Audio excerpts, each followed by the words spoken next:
This is Antic, the Atari 8-bit podcast.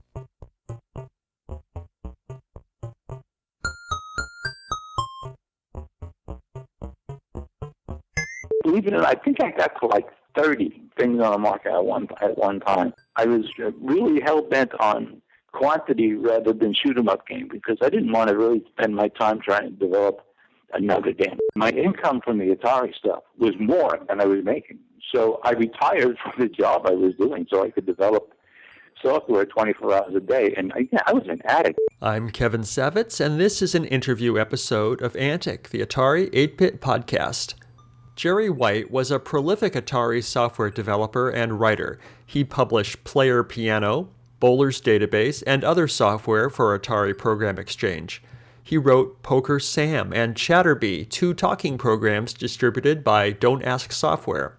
He was co-author of the book The Atari User's Encyclopedia and wrote dozens of articles for Antic, A.N.A.L.O.G Computing, Compute, and other magazines. He wrote 2 lessons in the Tricky Tutorial series and was founder of the Professional Atari Programmers Information Exchange. This interview took place on January 1st, 2016. Where should we start? Tell me the very beginning. Let's go before the beginning. How did you get into computers? How did you start playing with them? Tell me the early days. The early days go back into the 60s, I guess, when I got my first job, which was as a computer operator on an IBM mainframe computer. These were the giant things that used to consume rooms full of disk drives, etc. Mm-hmm. And I stayed in that business because it was a way to make a living and bounced around, learned a little bit of programming. It wasn't very exciting, but it was paying the rent, if you know what I mean. And eventually bought a TRS-80, which was kind of useless for graphics and sound and music and anything else. But again, I could use it to teach myself programming pretty much, and I did a little side job here and there, like for a chiropractor who was trying to run his business from a TRS-80, which was a bit futile at the time. But when Atari finally, somebody showed me an article about this Atari 800. And I said, well, that looks like a lot more fun because it has the ability to have graphics and sound and stuff. And I really wanted to do educational type software. I thought that was a good outlet. I remember when I bought it, I think I spent about $2,000 just for an 800 and an 810 disk drive and some extra RAM, which was, well, $2,000 in 1979 was an awful lot of money, at least it was for me. But I just got addicted to it, and I thought that let me just I had no idea I was going to market anything at the time. I just created this thing called the personal finance system, which was basically for me. And I wanted to show my expenses, and then I could categorize them and say, like, show me all my utility bills, show me all my doctor bills, show me all my this, that, and the other thing, then represented in a bar graph format so I could see where my expenses were in January as opposed to February, March, and the other months of the year. That became a springboard, too, because although I did get that package called Personal Finance System marketed by Dynacomp, I think I made more money on that package than any of the other 24 or so packages I had on the market at one time. But I also used the bar graph for a tutorial on Atari graphics and how to create a bar graph and use the graphics for Compute Magazine. And Compute Magazine really got me going because when they published that, I had a lot of people getting in touch with me, and I got an invitation from Atari to go out there for a seminar, and I found that fascinating. It was out in California, of course. And it was one day of a guy named Lane Winner, which was showing me all kinds of great things you could do with Atari Basic. Again, a lot of what I learned there I turned into magazine articles later on. And the second of 2 days, I met a guy who is absolutely fantastic named Chris Crawford. He's the guy that wrote Eastern Front, among other things. And when he showed the first glimpse of anybody realizing that you could do things like fine scrolling up, down, left, right, and diagonal, it was like, wow, look at the capability we have here. And from there, it was just, what else can I get out on the market as quick as possible? Because back in 1980, anything that you put out on the market could sell. There was just no software. That was Atari's immediate downfall. They put out a machine, and you couldn't really do much with it but play Star Raiders and Super Breakout and things like that there. And I was hoping to fill the gap along with an awful lot of other people. I think I answered your question about 7 times. You may go to somewhere else or whatever you want to do. I want to know, let's see, I have many questions. Let's talk about, so you did the article for Compute. Tell me how you got the invitation to that, the Atari seminar. I mean, did they just call you up and say, hey, Jerry, saw your article, come on down to California? Yeah, I believe it was because you're asking about things that happened 35 years ago, so I wouldn't really be sharp and guarantee everything. But the way I recall it was, I guess they read the article in Compute and got in touch with me through Compute. And they would, at that point, they were trying to recruit people that, were going to write software, be it another shoot-'em-up game, or I think I also got their attention because I did something that was other than a game. This was something useful. And a lot of what I did later on was based on, this is going to be useful other than to play a game where you're attacking the aliens and they're attacking you.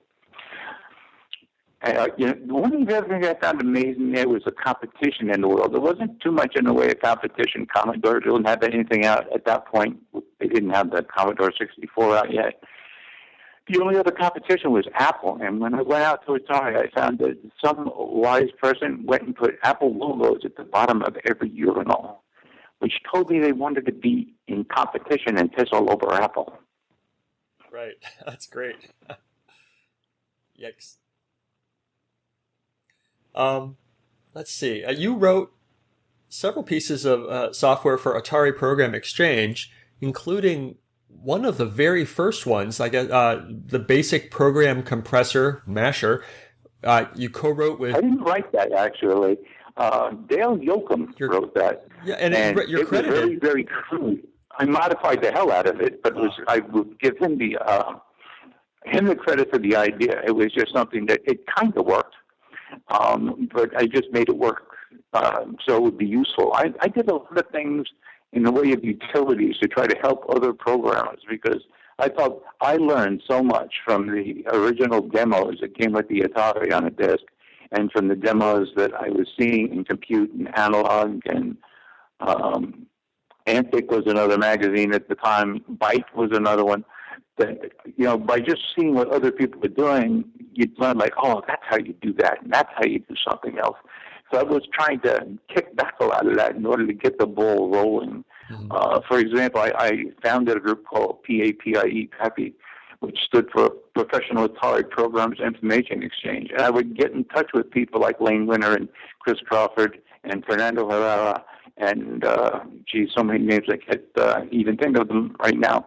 And what we did was quarterly or so, I'd ask them all, have you got anything in the way of utilities or discoveries or whatever that you might contribute to the group? And amazingly, everybody, there might have been 24 people, were contributing things that were so useful, either utility-wise or they just learned a better way of doing something.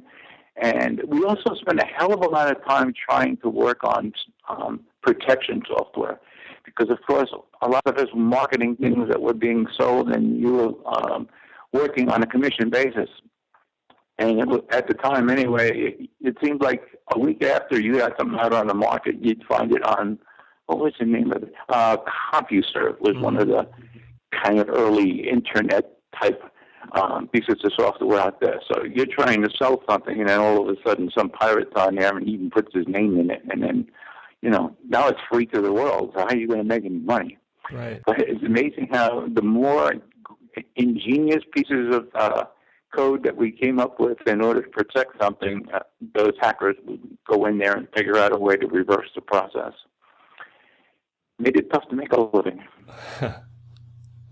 I've never heard of this group before, the Professional Atari Programmer Information Exchange. Did you guys?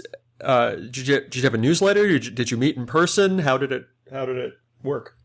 I just contacted them based on, like, I saw somebody, what was it, that Bill Wilkinson, for example, he just passed away, God bless his soul. And I was working with him briefly on, when I was doing the personal finance system, I needed to do an index sequential update of a record. And DOS-1 did not have that capability. So I got in touch with him and said, you can't do that with this operating system. Can we include that? And he said, yes, it's going to be included in DOS-2, which he was working on. As a matter of fact, he was just putting that in. He said, about a few days later, I'll send you an early version of DOS-2. It's not the one that's going to be marketed, but I appreciate your feedback, and see if it works for what you want to do. And it did.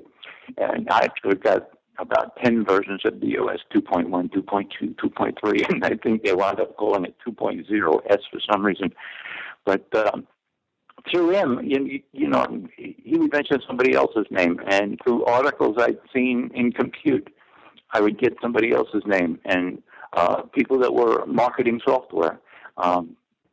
Any one of the companies that was actually putting stuff on the market had programmers, and I could just say, hey, you're marketing this for me. I'm looking at it to get in touch with some of the other programmers that are doing Atari stuff. And they would be kind enough to feed me a name and a phone number.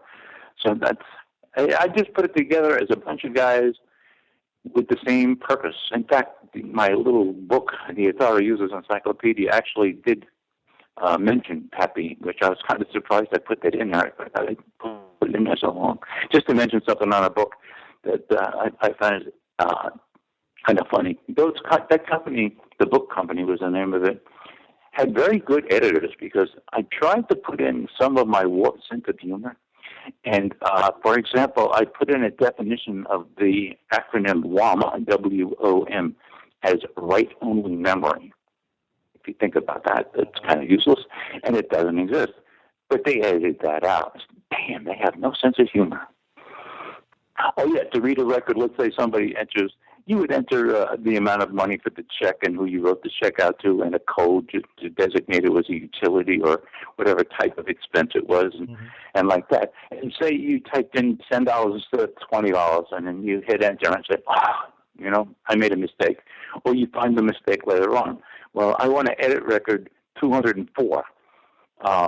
But I don't want to read the first 200 again each time I want to make a change. So you could actually, instead of sequentially read it, index read it and say, yes, I want to go to this record. And it would pull that record up on the screen. Then you can make the modification and then write it right back in the same spot it was. Because you didn't change the size of the record. You just changed the content. Right.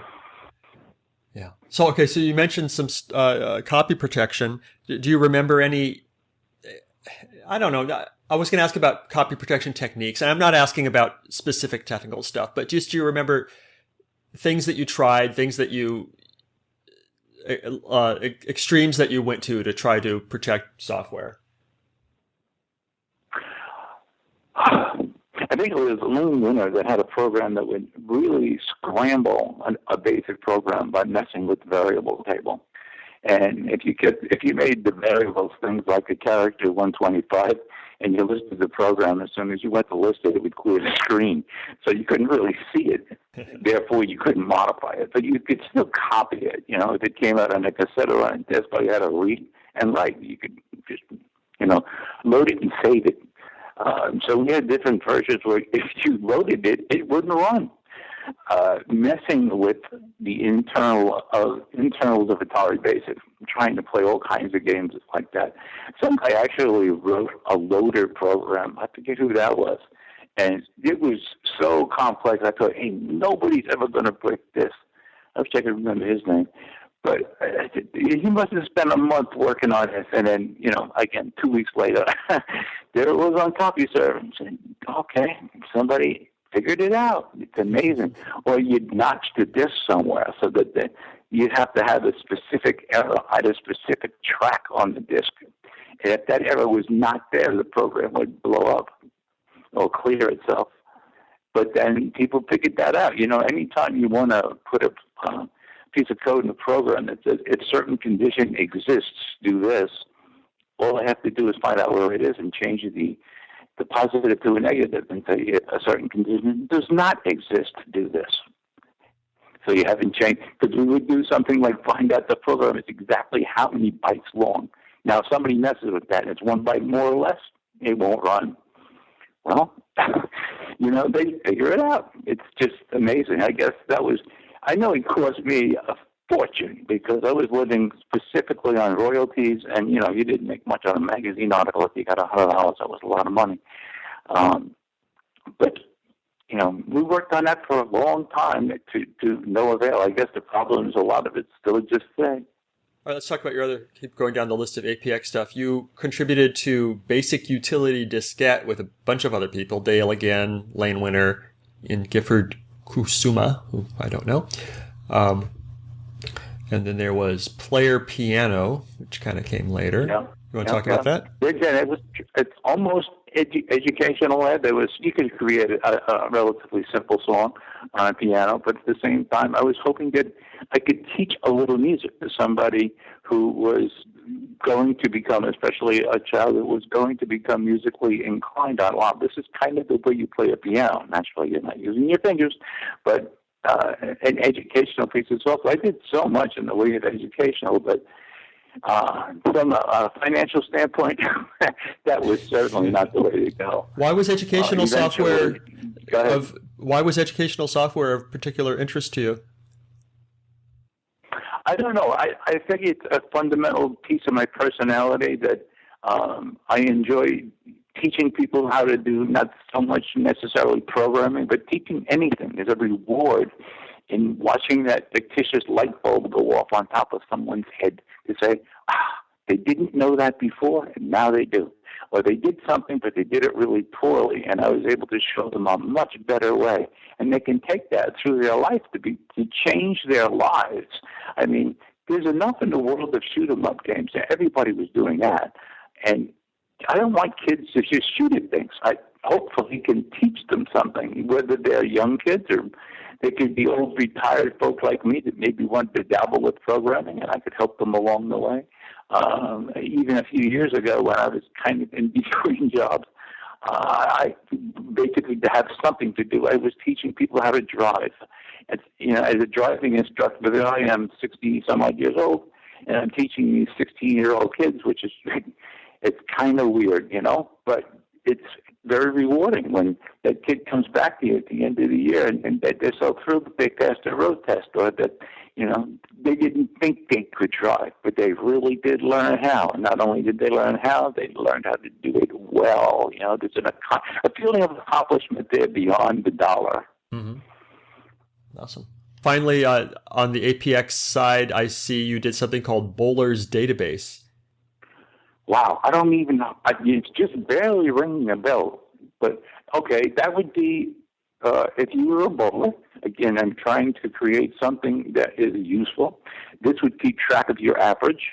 This would be able to say, I always bowl better or worse in the first game rather than the second game, or I bowl better on this pair of lanes than that pair of lanes, and just keep track of your bowling prowess or problems as they occur. Anytime you can develop a trend, even with the bar graph, was to say, hey, maybe I spend a lot more money in the summertime on electricity than I do at other parts of the year. Well, because if you live up north, you generally don't use air conditioning for most of the year, but you would in June, July, and August, maybe September a little bit.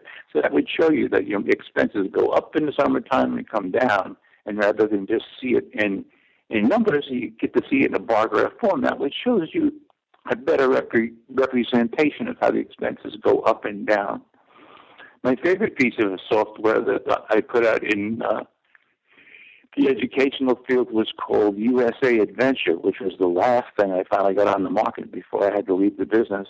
Mm-hmm. And that was with Fernando Herrera's company, First Star Software. Again, I took the idea of a lot of kids liked adventure games, and they would go from place to place, and they would go in different rooms and get different weapons and so on and so forth. Well, this was the same concept of an adventure game, only you were going from state to state and trying to identify things that actually happened in the past in those states. and then go back and retrieve them. Well, to go back and retrieve them, you had to travel through time. So I made like this elaborate time tunnel, which had a three-dimensional effect to it to, again, jazz it up a little bit and have the kid really enjoy something, but at the same time, you might not even realize it, but he's learning geography, he's learning history, and first I was thinking, well, they could go also in the educational field, but even though the program package won awards at CES, it just never sold to make it worthwhile. So the follow-up package to that, which was called European Adventure, which was far more elaborate, because through that one, the map actually had to change because during the World Wars, countries came and went. But anyway, they never did market that one, and they had to let me go because they were paying me on a salary at that point to do it. And they finally came to the conclusion that, educational software just doesn't make it. We're going to stick with the arcade games. And once that fell apart and the royalties were just falling by the wayside, and I was not about to compete with the First Star Software or IBM or Microsoft, and I didn't really want to work for someone else anyway. Then it was, unfortunately, I'm going to have to get out of this business. And that was the only period of my life I actually enjoyed what I did for a living. You did something called music lessons for Swifty Software? Music lessons or Music Box? Music Box was from PDI. What was the difference with Swifty? I know it was a long time ago. I was in my research. I looked at Atari Mania, and I see something called Jerry White's Music Lessons. And okay, I remember. I remember Game Machine. I remember music. I had so many. Believe it or not, I think I got to like 30 things on the market at one time. Wow! I was really hell bent on quantity rather than shoot 'em up game, because I didn't want to really spend my time trying to develop another damn shoot 'em up game. And most of the things I did, I could do in BASIC. Sometimes I needed assemble subroutines in order to do certain things, but at least I just need a subroutine. Writing programs from soup to nuts in assembler is like way too time consuming for what I was doing. That's why a number like 30 people would say, okay, how could you have had 30 things on the market? But if you look at a lot of the things I did, most of them didn't take more than a month. Mm-hmm. So, one a month was going out the door. So were you... Another way I made money, believe it or not, was doing things like I put music in people's programs, because I was a failed musician, but I certainly could play a piano and read music. And people that wanted some kind of music in their programs, if they were a programmer, they may be a good programmer, but if they don't understand music, they're kind of lost. So, today it would be just, okay, you digitize it. I mean, you've got, God only knows how many megabytes or gigabytes to play with, so you just digitize it. But back then, you had a note-for-note grab something. So I would do something like it was a cartridge, a music composer cartridge. And I actually wrote a tutorial on that, because I could write things in using the music composer, and you could save it. Then I could retrieve it and then actually convert it so it could be used inside a basic program that used an assembler subroutine in vertical blank interrupts. I hope I'm not losing you here, but that would allow you actually to play something you wrote with a music composer and play it in your basic program. And if you wanted to, you could actually play it while your basic program was being written, which was kind of weird, but kind of fun. So basically people would contract out to you to do the music for their programs? Yeah, the Compute magazine, again, going back to that opened up so many doors for me. It was unbelievable. People were contacting me to do things like that. And if they were going to pay me real money, it was like, if you can give me a grand up front, you got my attention, I'll do it.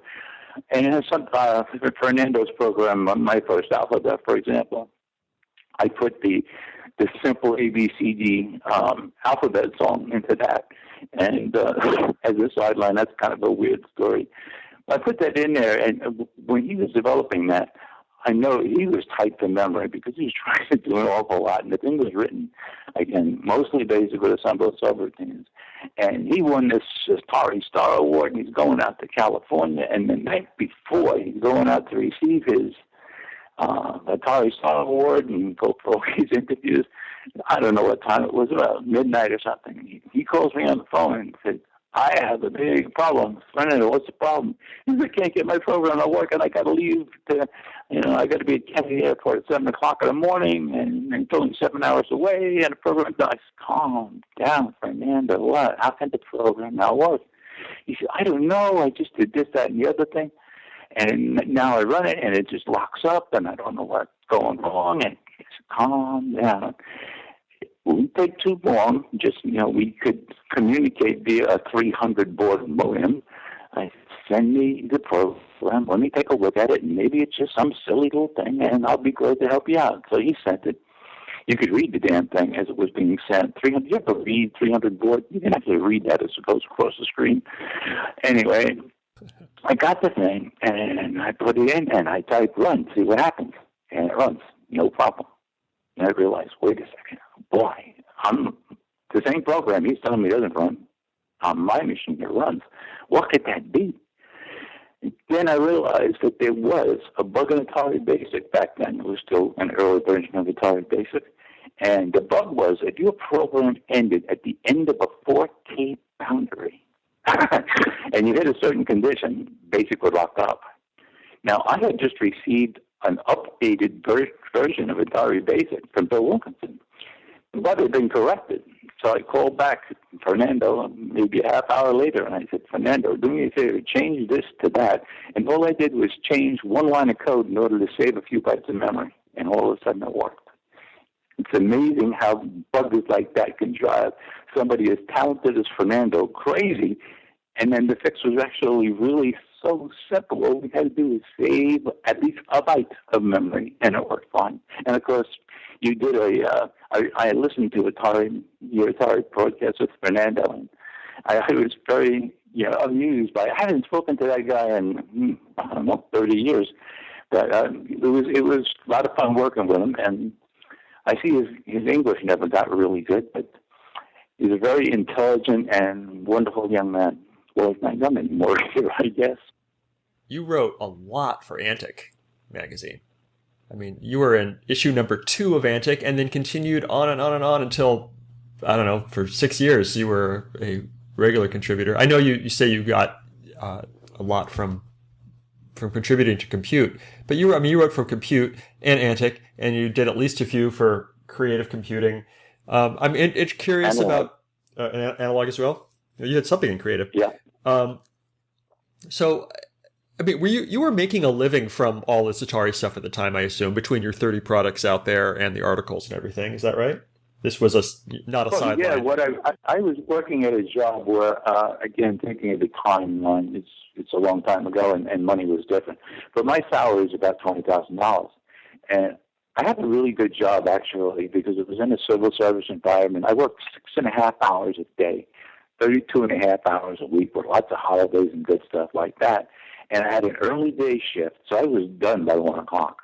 I had a lot of time on my hands, so I could do a lot because I had that much time on my hands.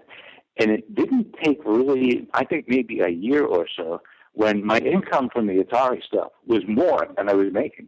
So I retired from the job I was doing so I could develop software 24 hours a day. And I was an addict. I would wake up in the morning. Of course, I didn't have to drive to work.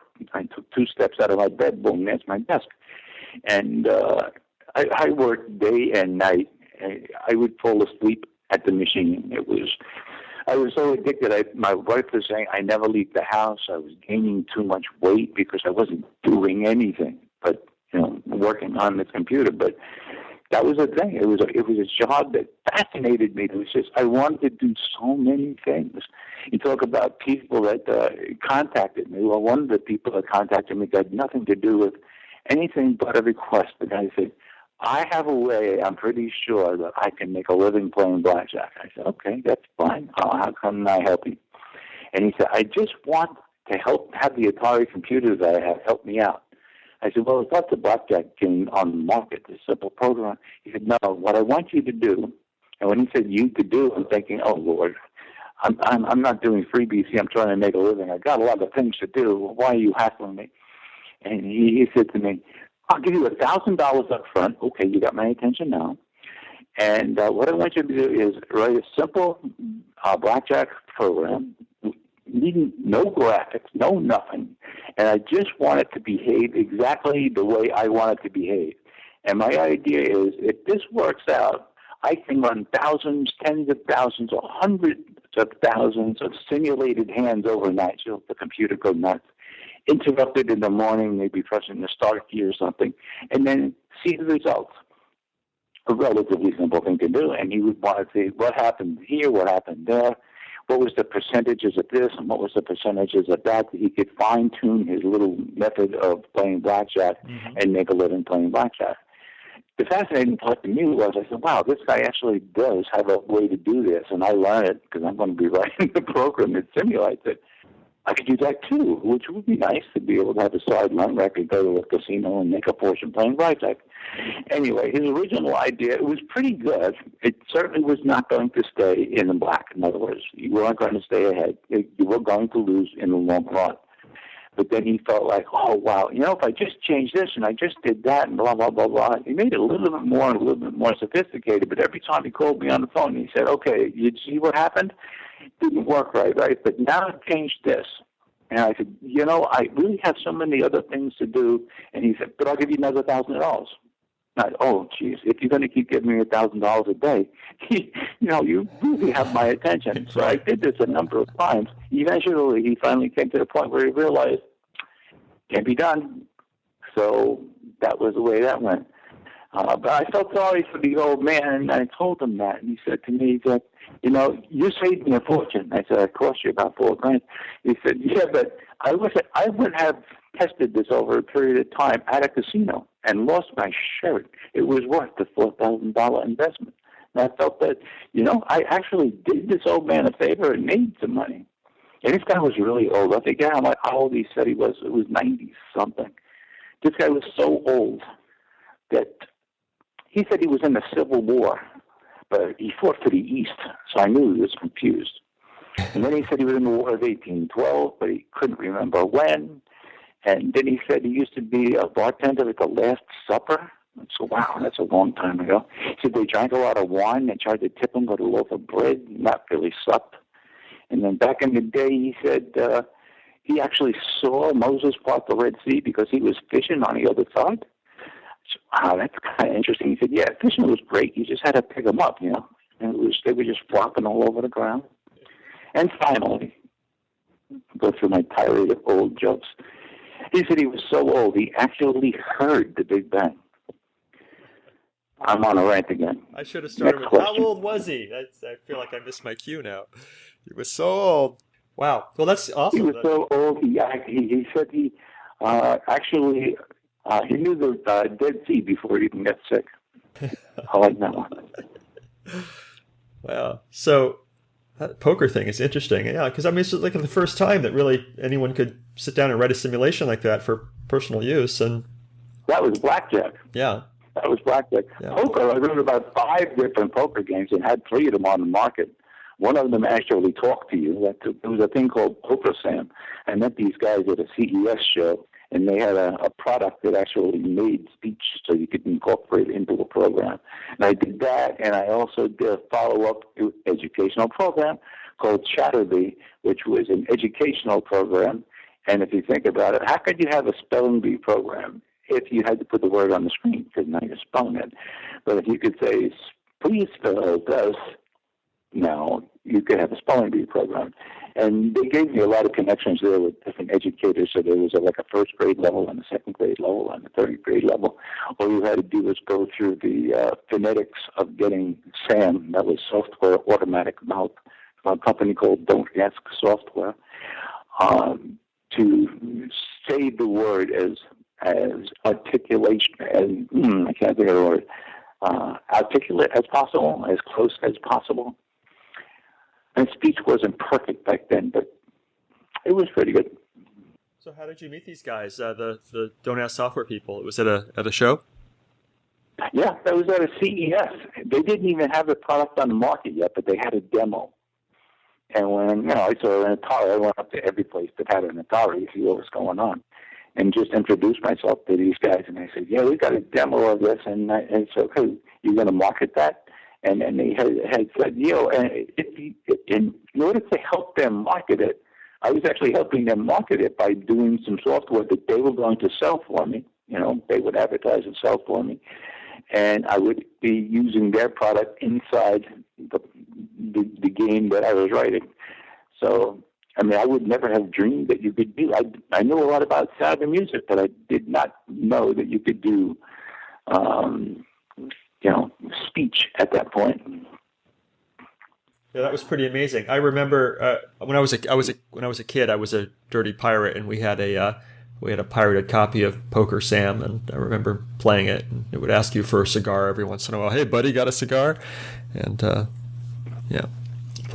don't remember the program all that well, but I do remember you would find some of my work that you were in there because you were actually playing against somebody else. And there was a 7-player version that I run. That was also from Dynacomp, I think, and that was kind of fun too. The poker is one of my downfalls. I played it all my life. I play it now. I don't play it for a living.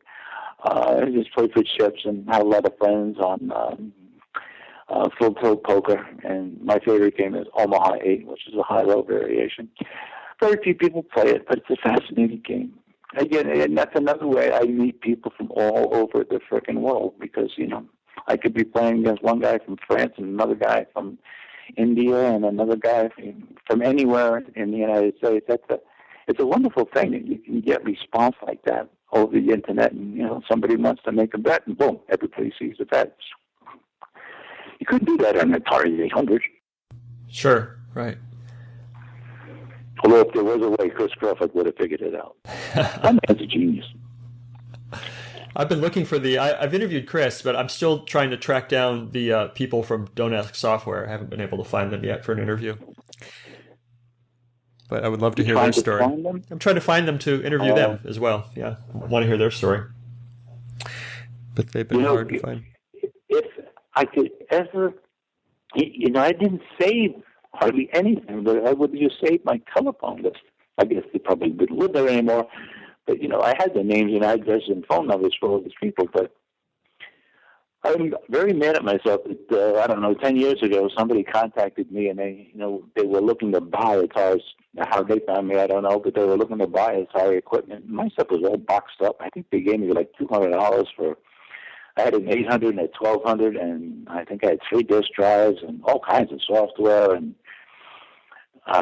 geez, I can't believe I had all that stuff. But today I could probably look back, and if I had it, I could give you that information. But I no longer have that information.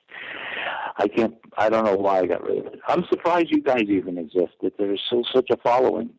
I know it's not a following of millions, but there's still a following of how many people do you think are going to see a broadcast of? The average interview gets listened to at least 500 times, and for the popular people, sometimes 1,000. That's just great. Yeah, that's fantastic that there are that many people still interested. And why would they want to listen to me? Aren't there so many more interesting people out there? No guarantees, Jerry. I mean, we try to interview everyone who had something to do with Atari, and sometimes, we've interviewed Nolan Bushnell, and we've interviewed guys who worked at the factories procuring, cardboard and ICs, and we've software developers and writers, and because it took so many different types of people doing so many different things to create this industry, and we're trying to get all perspectives. So, there's some people who are particularly interested in educational software only. They don't care about arcade games, and there's only people who want to hear about programmers. So you never can tell, actually. I never know which ones are going to be popular. Well, God bless you, because I'm happy that people like you are still interested, because you brought back so many memories to me. Because I hadn't even thought about Atari. Occasionally, it might cross my mind if I'm walking through a shopping center and I see an arcade game that says Atari on it, and say, Atari, yes, the good old days. And that's what they were for me. It was the good old days. That was a really wonderful time in my life. I just was so sad that I had to leave it behind. And I was kind of bitter to the people at Atari. What did you do? You had this beautiful product and a bunch of wonderful people that would have supported it, and then you just let IBM and Microsoft take over. It's like, oh, God, how could you do that? You're right. By the way, my high school prom date was Wilma Flintstone. That shows you how old I am. She was hot back in the day, you know? Yeah, but the other two. I'm sorry, digressing again. See, maybe I can do some entertainment with some stand-up here. Right. So what do you do today besides play poker online? How do you keep yourself busy now? Well, I'm 90% retired. I work approximately 1, maybe 2 days a week, and generally that's not even a full day. And I'm doing that online for a company that I used to work for 30 years. And basically, they're a billing and collection agency, and my job is to keep them profitable. In other words, they can keep billing people that have a really good chance of paying and stop paying people that have virtually no chance of paying. And that system, I won't even go into how complex that thing is, but I created it, and I still maintain it to this day. So I make a few bucks at that. I play online poker. I just moved to Florida, so I'm doing mundane things like gardening and fixing up this house a little bit. I'm fascinated by harness racing, always have been. My brother owns a bunch of trotters, and now I live around the corner, basically, from Buffalo Park. So when his horses are racing, of course, I'm following them. And now the ones that are at least temporarily based in Florida, I can actually go and feed them and jog them, and love being around horses. And I'm still married, and I have a wonderful wife that's a good cook, and she's got big boobs, and who could ask for anything more? Sounds like the whole package right there. Life can be good, yes. Nice. Yeah. All right, I have more questions about Atari stuff. You did something that I've never heard of called Robin's Halloween for program design. Yes, that was also an educational piece of software. And what PDI had done was they had something, I forget what it was called, and they were using the cassette as a voice, as a sound track, and turning it on and turning it off. Now, naturally, you had to do things in a specific order in order to make that work. There was no, like, disk I.O. where you could go from one program to another and do stuff like that.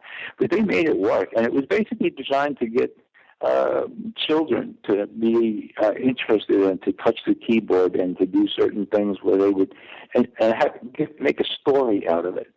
So I did a follow-up for them. I had this little robot character that could walk around the screen. They could use the joystick, and they could move up, down, left, right, and diagonally in order to sort of like an adventure, go to different places, do certain things. And he could shake his head up and down, left and right, saying yes and no. And there was a follow-up to that, too. And that was another one where the follow-up was far beyond the original and never got on the market because it got out too late. And there was just no call for it anymore. Nobody was even using a damn cassette player. Nobody wanted young children's educational software, maybe with the exception of my first alphabet, which Fernando did really well with that one. I wonder if you're right. Actually, I'd like to get in touch with him. You probably don't want to get out phone numbers or anything, but you can rattle his case somehow and just have him listen to this podcast. Maybe he'll get in touch with me, email or whatever. I really like that guy. I will put you guys in touch. You did a couple of tricky tutorials on sound, because sound effects seems to be one of your expertise. You did number 10 on sound effects and number 6 on sound and music. Do you remember how you got involved with those guys from Santa Cruz Educational Software? Again, that one specifically, not really, but probably the same way I've gotten in touch with most people. The book, for example, well, that was actually later, I think. I think the book came out in 83, 84, something like that. Probably through a magazine article or somebody recommended. Maybe Wilkinson lived in that area. Maybe, he referred me or I saw the guy was doing educational software and reached out to him and said, hey, you want one on sound and music? And that was the way it went. You made phone calls. And the magazines were a key. Antic, for example, and Compute. computer, just don't forget the exclamation point at the end of the computer. They always insisted that exclamation point was there. Not important. Go ahead. No, the exclamation point was super important, and one year they dropped the exclamation point, and then the magazine got boring right after that. So I think all the interesting stuff was hidden in the exclamation point. Go figure. The Atari User's Encyclopedia. You were co-author of that. Tell me the story about writing that book. This is another guy that called me. Didn't know Gary Phillips. He just called me, and I'm pretty sure, as I recall, compute was in the conversation when he called. And he told me he already had a book on, I guess, Radio Shack's TRS-80 and maybe the Apple and other machines, and he wanted to do an Atari version. Would I be interested? And we worked out a deal which actually was fairly easy for me. I did a lot of writing, but I also had a lot because I contacted people like Compute and Antic and said, hey, you know the articles I wrote for your magazine, would you mind if I republish them and the demo programs in the Atari Users Encyclopedia? And I'm sure, I will certainly give you credit that this came from Compute, this came from Antic, or wherever it got published. And they all agreed that it was a very friendly group of people. It was not like, hey, you're pirating this. We have exclusive rights to this. There was none of that type of thing. They were very happy to let me reprint all of this stuff in the magazine. And then he pointed me in a direction, told me what he wanted. It wasn't all that difficult. I think I wound up making about $10,000 on the deal. It did sell a lot for a brief period of time. That was the problem too. This stuff was not long-lived, most of it. And, personal finance system was early and it stayed late, but the rest of the stuff was, after a year or two, nothing. But the book lives on. It's the only thing I have left from that era. Oh, thank you. You can even see in that book the printing in that book of all of the demo programs came off an Epson printer. You can tell by the font that was used. We didn't have lasers back then. It was such a crude time. Even with music, like I said, you could digitize it today. So simple back then. It was painstakingly slow in order to put it together. What haven't I asked you that I should have, Jerry? That's a hell of a question. I would ask you, I turn that around and say, listen, if there's any way I can help get involved again, I'm not looking to make any money at this, but rattle some cages with people that I used to know that I can't even remember their names anymore.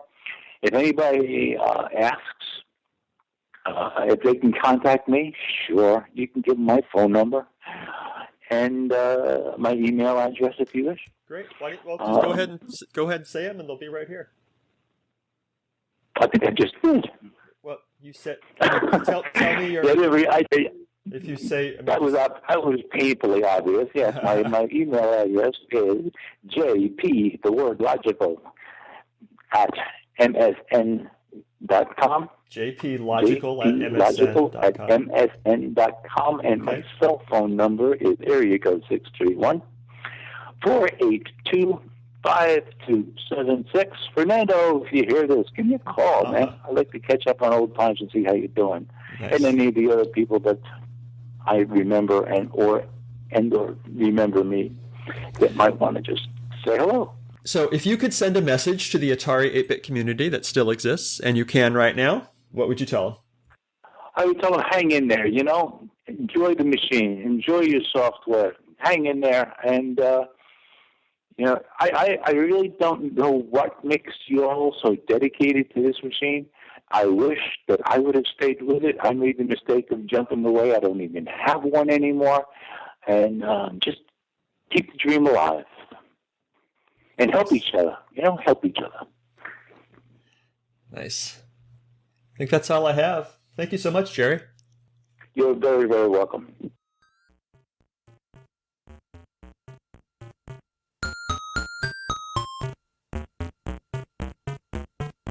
If you enjoy these interviews and would like to contribute something, I encourage you instead to donate to one of our favorite organizations, the Internet Archive, at archive.org. The Internet Archive is a nonprofit digital library with the stated mission of universal access to all knowledge. They've done incredible things to preserve computer history, including hosting thousands of programs in an in-browser Atari emulator, creating the Wayback Machine, and offering full-page scans of countless Atari computer books and magazines. Make your tax-deductible contribution at archive.org/donate.